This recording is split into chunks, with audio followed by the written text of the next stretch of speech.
അവന്റെ മൂക്കിൽ നിന്നും വായിൽ നിന്നും ചളി സക്കീതെടുത്ത് വലിച്ചെടുക്കാൻ നേതൃത്വം കൊടുത്തത് ഒരു ദുരന്ത നിവാരണ പ്രവർത്തകനാണ് കൽപ്പറ്റയിലുള്ള. അതിനുശേഷം ആ കുട്ടിയുടെ ഒരു പടയലുണ്ട്. ആ കുട്ടിയെ കോഴിക്കോട് മെഡിക്കൽ കോളേജ് ആശുപത്രിയിലേക്ക് കൊണ്ടുപോയ വാർത്ത അറിഞ്ഞു ബഹുമാനപ്പെട്ട മന്ത്രിയെ വിളിച്ചപ്പോ ആ കുട്ടിയുടെ ഐഡന്റിഫിക്കേഷൻ ക്രൈസിസും ഉണ്ടായിരുന്നു. ആരോഗ്യ രക്ഷാ പ്രവർത്തനത്തിന്റെ ഭാഗമായുള്ള പ്രവർത്തനം ഉണ്ടായിരുന്നു. അവിടെ മെഡിക്കൽ ടീമിനെ സെറ്റ് ചെയ്ത് എല്ലാ സംവിധാനവും ഒരുക്കി ഞാൻ അവിടെ 2 തവണ ആ മെഡിക്കൽ ടീമിന്റെ കൂടെ കോഴിക്കോട് മെഡിക്കൽ കോളേജ് ആശുപത്രിയിൽ ഇരുന്ന ഒരാളാണ്.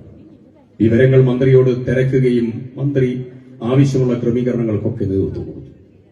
ഞാൻ വളരെ സന്തോഷത്തോടുകൂടി പറയുന്നു, ഇന്ന് അവ്യക്തം എന്ന് പറയുന്ന പയ്യൻ ഓടിച്ചാടി നടക്കുമ്പോൾ ആ ഓടിച്ചാടി നടക്കലിൽ ബഹുമാനപ്പെട്ട വീണ ജോർജിന്റെ ഇടപെടലുകളും ഉണ്ട് എന്ന് വളരെ ആശ്വാസത്തോടുകൂടി എടുത്തു പറയാനാണ്. ഫോണിൽ അന്ന് മന്ത്രി വീഡിയോ കോളിൽ സംസാരിച്ചു തോർക്കും. 56 രോഗികളുടെ കാൽമുട്ട് മാറ്റിവെക്കൽ ശസ്ത്രക്രിയ വിജയകരമായി നടത്താൻ ഈ താലൂക്ക് ആശുപത്രിക്ക് സാധിച്ചു. അത് 6 മാസത്തിനകം.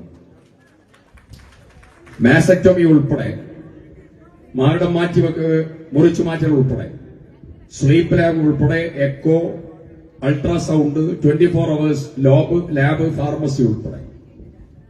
ഇത് ടാറ്റയുടെ പുതിയ ബ്ലോക്കും സാസ്കിയുടെ പുതിയ പ്രോജക്ട് ഇംപ്ലിമെന്റേഷനോട് കഴിഞ്ഞു വരുമ്പോ ഒരു സൂപ്പർ സ്പെഷ്യാലിറ്റി തലത്തിലേക്ക് നമ്മുടെ ആശുപത്രി സമ്പൂർണമായി ഉയരാനുള്ളതായിരിക്കുന്ന കാൽവെപ്പിലൂടെ കടന്നുപോവുക. ഒരു കാലഘട്ടത്തിലും ഇല്ലാത്ത ഒപിയുടെ എണ്ണം ക്രമാതീതമായി വർദ്ധിച്ചു. ഇൻപേഷ്യൻസിന് കിടക്കാൻ സ്ഥലമില്ലാത്ത തലത്തിലേക്ക് നമ്മുടെ ആശുപത്രി വർദ്ധിച്ചു. ഒരു പൊതുജനാരോഗ്യ സംവിധാനം ഏത് രീതിയിൽ ശ്രദ്ധേയമായിട്ടുള്ള ഇടപെടൽ നടത്തിയാൽ വളരും എന്നുള്ളതിന്റെ ഏറ്റവും അതിമനോഹരമായിട്ടുള്ള സർഗാത്മകമായിട്ടുള്ള ഉദാഹരണമായി വൈത്തിരി താലൂക്ക് ആശുപത്രി ഇന്ന് മാറിയിരിക്കുന്നു.